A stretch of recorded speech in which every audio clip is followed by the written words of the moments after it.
Hello, friends. Green on the Green's back for the Rocket Mortgage Classic, the most anticipated golf tournament of the entire season. Second to next week's John Deere Classic, of course. Myself, Iain, MacMillan, Cody Williams here once again, breaking down our best bets for this week's golf tournament on the PGA Tour, and we are off, especially you, Cody. Some back-to-back red-hot weeks. Last week, you almost pulled off the complete sweep, which has never happened on the show. You might have had, in terms of units gained in a week, you might have set the record last week. And I have to go back to when we did the show 2 years ago, but at least the record for this season, you hit Adam Svensson, top 20, plus 275. Did not hit Russell Henley, top 10, but then you hit Akshay Bhatia, top 5. He came in at T5. This is why you got to bet these ties paid in full markets like we advertise on this show. 11-1 for Akshay Bhatia, top 5. That was a fantastic bet. And then you're so close to hitting Tom Kim, 50-1. Doesn't get any closer than a playoff loss after leading into the final round. So pretty good week. I mean, even without Tom Kim coming through for you, 11-1 on Bhatia. Svensson paid for your other two losses at top 20 plus 275. So you're up almost 12 units last week. How does that feel? Feels quite good, although I'm a little ashamed at the PGA Tour for letting a known criminal, and Scotty Scheffler continue to play in these tournaments and costing me my Tom Kim outright. That's what really hurts. Yeah, I mean, there are rumors going around that Scotty Scheffler planted those protesters on the 18th green to try to distract Tom Kim as well, so I cannot confirm or deny that, but that would just, go along with his criminal ways that he's shown the past few weeks. So really, I think you should get credit for that Tom Kim outright win. That's what I'm saying. I'm petitioning to all the sports books and local law enforcement as well, just to, make sure everything's on the up and up. I didn't have as good of a week. I did hit one winner, though. Brian Harman, top 10. He came in at T9 at plus 250. So that was my only winner last week. But I did win closest to the win once again. Neither of our close to the win picks did great, but Ben Griffin finished almost dead last. So Lucas Glover did not have to do much to beat him. So I've taken a 12-5 lead in our closest to the win competition, which means Cody actually went through and counted how many events we have left. I have you now officially in Dormy. There are 7. We are not doing a show next week. I'm off. That is why I'm wearing my vacation hat. My vacation starts in 2 hours. I'm officially on vacation for 2 weeks. So we are not doing John Deere Classic, which means we have 7 events left for closest to the win. I'm now up 12-5. You have to win out to tie me. Yeah, judging by my track record, I can't say it's probably going to happen. So I'll just, if you want to play golf while you're on vacation, just send me the bill. It would be a more impressive comeback than the Oilers coming back in the Stanley Cup final.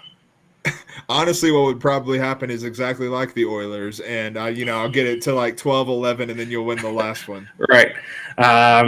Yeah, so, that could end this week. We'll see. As always, we'll wrap up the show with our close to the win picks. I do got to say, full transparency, our KPMG Women's PGA Championship pick stunk last week. That was the worst betting week I've had betting on LPGA in a long time, and I actually thought I had a really good feel for the tournament. Our squad ride on Megan Kang, she shot like 8 over on the first day. She was just immediately out of it. She bogeyed her first 5 holes. I was sitting there watching the score tracker, and I was like, "Oh, well, that's done. Good luck to us." Jesus. Allison Corpus kind of hung around, but she never really did anything. And just kind of got worse as the tournament went on. So my pick didn't do anything either.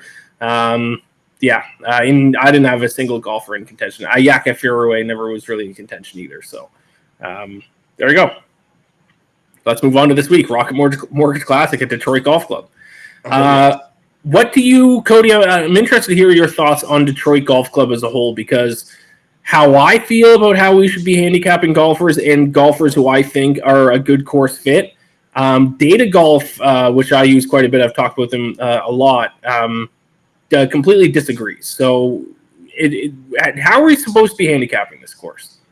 So I think we might be looking at it the same way, because a lot of the stuff I was modeling using my numbers definitely didn't figure out the way I thought it would. Because when I think of Detroit Golf Club and I look at the list of past winners, I think of guys who are just long off the tee, bomb and gouge this place, and then can get hot with the putter.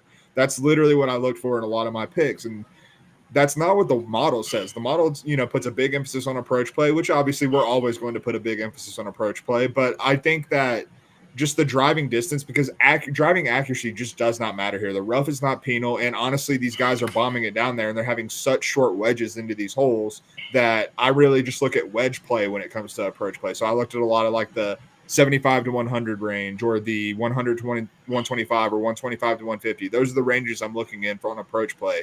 I just think that the models kind of are honestly just a little bit tricked. And also the other thing that I think happens with the models, whether that's Data Golf or any other model that you're going to use, is we don't have a long history here. It's a very short track record here. And so I think the data might be kind of skewed in that regard a little bit. Yeah, because I'm looking at, Data Golf is not valuing driving distance at all this week, which is to me one of the ones, like you said, Cody, one of the ones I'm looking at the most. And a lot of our picks this week are almost at the complete bottom of the list in terms of course fit on Data Golf. So I usually how I handicap a course, now Data Golf has their model, is usually lines up. Not the case this week. I mean, my outright pick, obviously I'll get to it in a bit, is 8th from the bottom. Your outright pick is 5th from the bottom. So it is us against Data Golf this week. So we'll see how that turns out. So let's get into it here.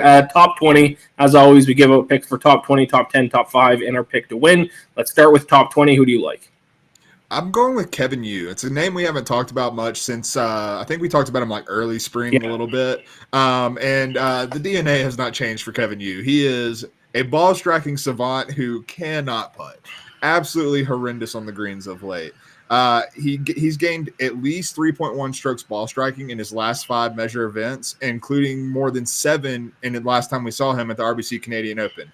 The problem, he lost 6.8 strokes putting in Canada, and he lost more than 4 the week before at the Charles Schwab. But when he last gained with the putter was at the Myrtle Beach Classic, he finished T4. So literally all we need is just a solid putting. I don't need him to light it up on the greens. I just need him to not bleed strokes. But his ball striking has been among the best in this field. And with such a weak field, that's another thing to mention with this, is there's no top 20 player in the world in this field. So it is very much wide open. And I think that with the way he strikes the ball, just asking for a decent putting week, betting on having one of those pop weeks with the putter where he's just not bleeding strokes there, I'm willing to do that at 3-1 for a top 20. Yeah, I liked it. I looked at Kevin Yu as well. Early in the season, a guy that we talked about quite a bit, but then we've kind of gone off him the past few months. So it's good to see Kevin Yu's name back in the mix. Guy I'm taking top 20 is a guy we have definitely talked about on the show. He's a polarizing guy. He's a fiery guy. We haven't seen him in a little while now, actually. Alejandro Tosti. Let's bring the Argentinian back in the mix. Yes. Obviously, like one of the biggest tempers we've ever seen in professional golf. I don't know how he keeps it together to complete a total round, but he does, I guess, somehow. But in my opinion, he is a good course fit. He's long off the tee, gains. He's above average in distance pretty much every single round that he plays in. The last time we saw him was at the Charles Schwab Challenge. He finished T17, so pretty solid finish there. He's already contended once this season, T2 at the Texas Children's Houston Open. And it's basically just he needs to have a good putting week, a lot like Kevin Yu. If he has a good putting week, he's going to be in the mix.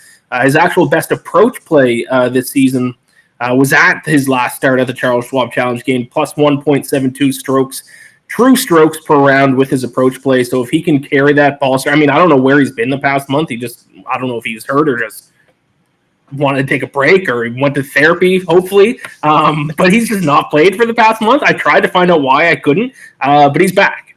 So hopefully he can carry that momentum from the Charles Schwab Challenge, top 20 plus 350. I think I like the Toasty pick, to be very clear. I think he fits. He's actually putting him in the Kevin Yu mold makes a lot of sense. Like, I think that a lot of our picks are probably going to ring very true to like that similar mold, I would assume.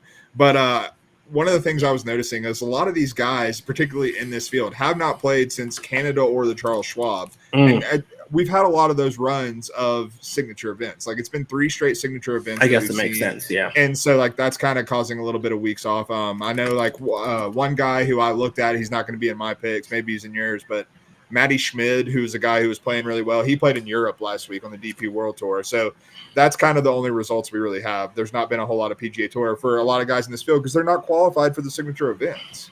Yeah, it's a great point. I guess I hadn't considered. Yeah, it's signature, major, signature. Yeah, the majority of these guys hadn't played in those events. I'll say another way that I'm going to play him is I'm going to play him round one leader as well. He actually is like one of the best round one scoring averages on tour. I think he might even be top 10 in round one scoring averages. So if you don't want to bet him full tournament, or if you just want to get a first round leader bet in, I think Tosti's a pretty good bet for that based on his round one scoring average this season. So that's how I'm playing the Argentinian. Fun guy to bet on. Fun guy to watch. Now, it wouldn't be a fun guy to play with. It would be no. to play with that guy. Fun guy to watch, though. You'd fear for your life half the time playing with him, I feel like. Yeah. All right, your top 10 pick. I'm glad you took this guy because it's another guy that I looked at. I stayed away from him, though, but you got him top 10 at 5-1.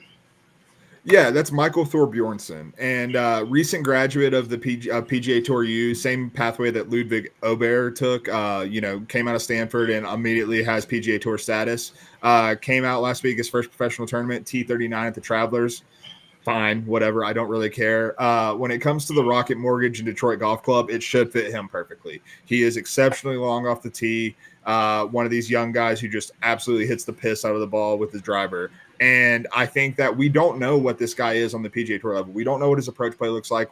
We don't know what he can get with going with the putter. But I think what we have seen in the case of someone like Ludwig is that these guys who earn this promotion, these guys who come right away to the PGA Tour from the college ranks, they're more prepared than they've ever been before. And when you're talking about course fit and we're talking about driving distance and what we're looking for in this tournament, he fits the bill. And I think that, I think one of the advantages these young guys have is what they're helped by what they don't know yet. And so he can play this golf course fearlessly. He can play it and just wail away with driver and have short wedges into every hole and have some putts and looks at birdies. So I think getting him at 5-1 for a top 10, I think there's some value there, and it's value I'm going to be looking at pretty heavily.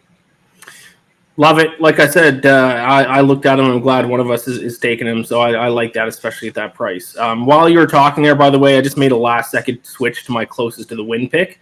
Okay. So I'm just going to quickly type that in here. I thought of him earlier in the week, forgot about him, and I just thought of him right now, so I'm just going to update that really quick. Love it. More on that later. Yes, I do like that pick. Michael Thorbjornsen. Did I pronounce that right? It's close enough. Thorbjornsen. My top 10 pick, another guy, if like I was talking about at the start of the show, course fit on Data Golf, he's fourth last. Apparently the fourth worst course fit this week. So if that rings true, then, or if you want to, trust Data Golf more than me, do not bet this. But I'm going to take Taylor Pendrith top 10 plus 250. Another guy, Cody, that seems to fit our bill here. Long off the tee. And he's actually played extremely well heading into this week. He obviously won the CJ Cup back in May. Since then, he finished T10, missed the cut of the PGA, but then T21, T33, T16 at the U.S. Open, T23, the Travelers Championship. So, the T33, T16, and T23 are majors and signature events. Now he gets to take advantage of, one of the weakest fields we've seen in golf this season. I don't see any reason why he can't finish in the top 10. In my opinion, is a good course fit. I guess Data Golf's metrics tell a different story, but I'm going to trust myself. I'll take him top 10 plus 250. Here's where Taylor Pendrith is probably the test case for why I'm agreeing with you 100%. Okay. I was going to say a test case for how we're handicapping this in relation to Data Golf and other model numbers, just because, you can call Taylor Pendrith the, fourth worst fit for this course. He's finished T2 and T14 in 2 starts here. So I forgot to bring up the previous finishes. Yeah. Yeah, so he's had a ton of success on here, which is why I think that the limited sample size of data that we have about Detroit Golf Club is absolutely influencing this, because I don't see how that marries up to where you have 2 top 15 finishes and one of them being a runner-up finish, and you're the fourth worst course fit. That just doesn't jive with me real well. Yeah. So it's us versus the robots this week, my friend. That's right. Sticking with the theme of, guys who can hammer it off the tee. We are truly going against the robots this week. So, give me your top 5 pick. I'm certainly going against numbers as a general whole with this one. It's Jake Knapp at 16-1 for a top 5. The ambitious top 5 play worked out last week, so let's go for it again. But Jake Knapp's been pretty bad.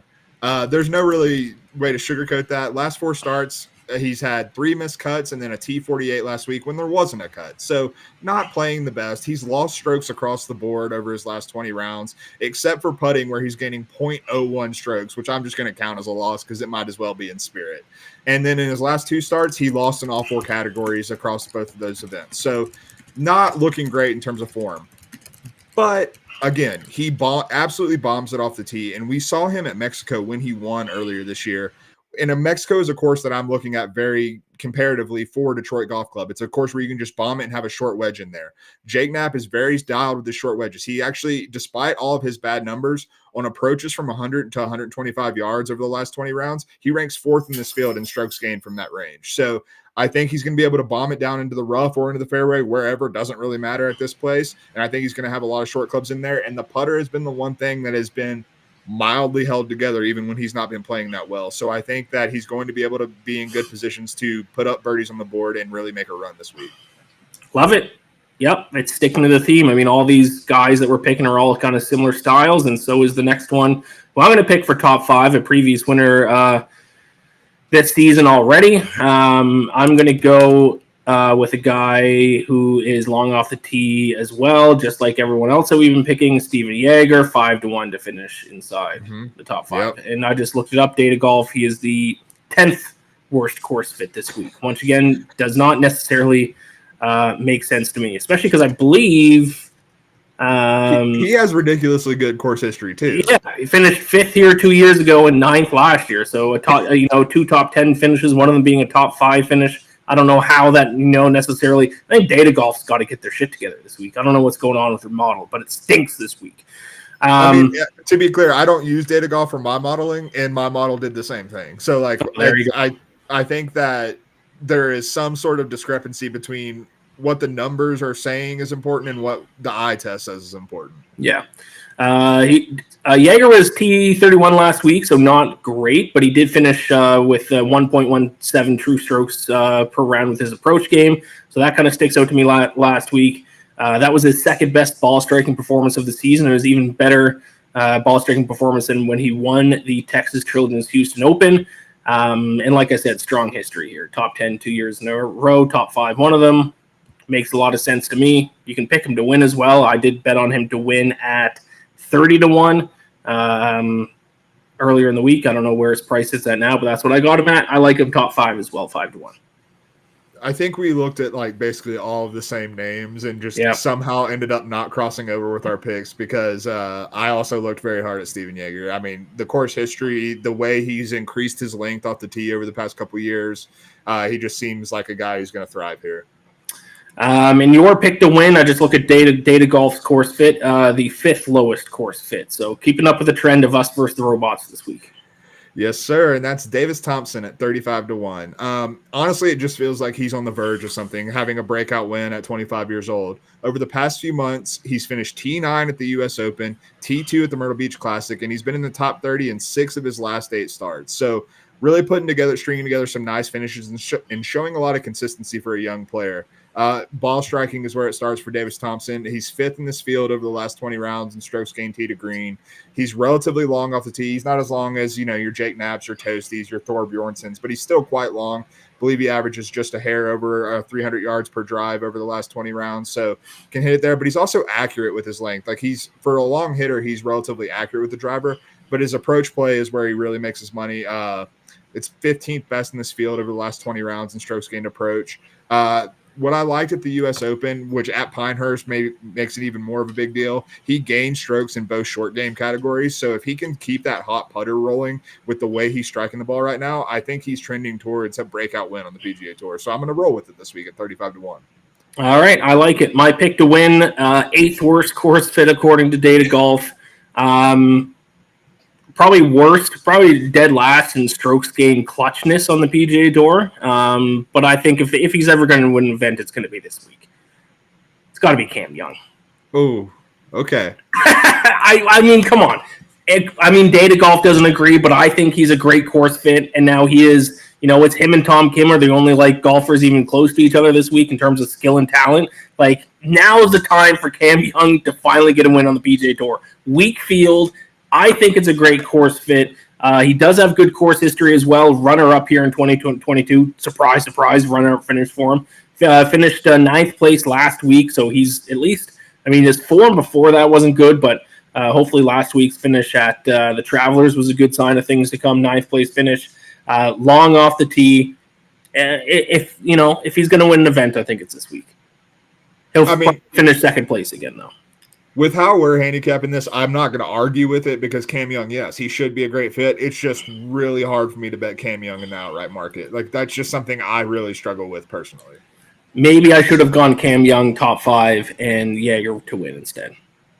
I would be more comfortable with that if it was me. But hey, you know what? You're going for it, and I respect it. Yeah, I'm a sucker for guys who always finish second. And I will say, if you want to go, I always like to throw in a little bit of narrative. Sometimes the narrative will carry through. But we've seen over the past couple of years at this very event, guys get wins that were felt like they were overdue. Tony Finau, Ricky Fowler, guys who had been trending towards that. Point. And so, and also guys who fit the mold of Cam Young, obviously supremely talented, just hadn't won. So I think that, if you want to follow that narrative, this could be the place for Cam Young to finally break through and get that PGA Tour win. That's, not a painful T2. Great point. Love that. Yeah, Ricky Fowler, obviously a big win here last year. It's time for Cam Young to finally get that win. Let's move on to closest to the win. As I always say, if anyone is new to the show, what we do is we each pick a golfer at least 100-1 odds or longer to win. So complete long shots, and whichever of our two golfers finishes further up the leaderboard gets a point. I have Cody and Dormy. I'm up 12-5 on the year with Lucas Glover getting me the win last week. So Cody needs to win all 7 remaining events just to tie me, and then I don't know what we'll do for a tiebreaker, but we'll cross that bridge if we get to it. I switched my closest to the win right at the last second here while you were giving out one of your picks. So you give out yours first, and then I'll tell you who's going to clinch me the win. You're probably not wrong, but I'm going with Chandler Phillips at 100-1. He does not fit the mold of every other pick I have on this board. He's not necessarily a bomber. He's not short off the tee, but I think he's averaging 293, 294 off the tee. But his approach play has been stellar in recent form. He is in the top 11 in all of the short approach metrics that I'm looking for, whether that's 50 to 75, 75 to 100, 100 to 125, and 125 to 150. He's in the top 11 of all of those in terms of strokes gains from those distance. So I think if he can get in those distances and dial in with his wedges, his short games looked pretty good as of late. He's gained strokes in his past 2 tournaments. So I think that Chandler Phillips is someone who's kind of slipping under the radar. He's coming in off a T12 and a T10 finish in his last 2 starts. So just going with him at 100-1. I don't think he's going to win this week, but I do like him to show up in a weak field. All right, Chandler Phillips. I'm going to win the 2024 edition of Closest to the Win by picking an amateur. Ooh, are you going with the dude who killed the beer and then qualified on Monday? No. Oh, okay. That would be hilarious, though. But no, I'm not that confident. And instead, I'm going to go with an actual good amateur, a guy who was the low am at both the Masters and the U.S. Open. I'll go with Neil Shipley, who I actually think is a kind of a course fit. He can bomb it off the tee. He actually played his first pro event last week. He finished in the top 10 at a PGA Tour Americas. I think, as a pro, I guess. Is he now a professional, or is he still an amateur? I think he might have turned pro, if I'm not mistaken. I think he just turned pro, yes. Yeah. Let me see if I can quickly figure that out by scanning through this. Because it says his first pro event, but obviously the Masters and U.S. Open were. So he's a pro. So last week was his first pro event. So I guess he's not an amateur. So I guess I take that back. I'll win this on a guy who is playing in his second ever event as a pro. But yeah, long off the tee, obviously was a low am at the Masters, low am at the U.S. Open, and he finished T9 at the PGA Tour of Americas event in Canada last week. So I don't know. I can't really dive into his numbers because I can't really find really any, but I know that he's long off the tee. And he's got to be decent if he's finishing as a low am in the 2 majors. No, I mean, I can't argue with this pick. He's played well in big tournaments, and this is not a big tournament, so maybe he plays even better and has an even better finish. Yeah, did he finish top 20 at the U.S. Open? T26. T26. So close. Pretty good. And to your point, gained 2.9 strokes off the tee. Also gained 2.2 with the putter at the U.S. Open. So there you go. And this Detroit Golf Club is certainly no Pinehurst number 2. It is certainly not. So I'm going to try to win this competition on my boy Neil Shipley. All right, I respect it. You're going for it. I wonder what his top 20 odds are. I mean, 175. I mean, I'm not going to bet on him to win, but I mean, 175 to 1 to win. He's got to be like a decent price to finish top 20. Plus 500 on BetMGM. I would have liked it a little bit better than that, but maybe that's worth a sprinkle. Plus 170 for a top 40. I like that a lot more, to be honest. I do too. Yeah, I like that. Yeah. All right, that is our show. As I mentioned earlier, we will not be having a show next week. It is a John Deere Classic, so I know. Hey, maybe pick Neil Shipley next week. How about that? He might be one of the favorites next week. Let's be honest with how weak that field's probably going to be. And then we'll be back the week after for the Scottish Open and then the Open Championship, the final major of the season. Gonna be wild, man. I know there's a senior Champions Tour major this week. I know you wrote something up, but you willing to divulge any information on the senior senior U.S. Open? I can give you a couple picks. Do you have any picks for the U.S. Senior Open? I have not looked into it yet. I plan on it, but I just wanted to see where your head was at. Yeah, I mean, it's a very difficult event to handicap because this championship tour has very few stats. They just kind of have the basics. And also a couple of the favorites are live guys, so you get pretty much no stats from. But I took Padraig Harrington plus 750, won the U.S. Senior Open 2 years ago. And some of the stats that they do have, he ranks pretty high in, like green regulation. He won last week, the Dix Open. He won last week. So, good form. Obviously has won a U.S. Senior Open before. Makes sense to me. And then for a bit of a dark horse in the U.S. Senior Open, I like Mark Hensby, 50-1. His last 2 starts, T7, T3. He's also finished inside the top 20 in 5 of his last 6 tournament starts. And he's 11th on the Champions Tour in greens and regulation, hitting 73.89% of greens. So Padraig Harrington, I mean, the winner's probably going to be one of the top 4 guys, either Richard Bland, Steve Stricker, Lee Westwood, or Padraig Harrington. So of that group, I like Harrington the most. And then if you want a dark horse, Mark Hensby, 50-1. Yeah, I mean, we've seen Harrington compete on the PGA Tour this year. Like, he's been on, like, the top of leaderboards a couple times on the PGA Tour, so I think that's probably a good bet for major championship golf for someone who's still competing at the lower levels and then going on to the Champions Tour. Yep, exactly. And LPGA is a team event. I guess I'll give out my pick for that really quick. I mean, I don't love it. It's kind of a tough. It's the women's version of the Zurich Classic, which I hate the Zurich Classic, so I don't like this event either. I like Celine Boutier and Yuka Sasso 12-1. They both get a ton of birdies. You need birdies to win these, best ball events. So Boutier and Yuka Sasso 12-1. I love it. We'll squatter at it. Perfect. All right. Thank you all so much for watching. Subscribe to the Bet Side of the YouTube channel. Leave us a comment below with your best bets for this week.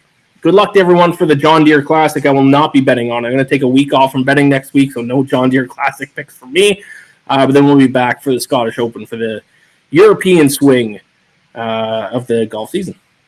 It's going to be wonderful. Can't wait. Bye.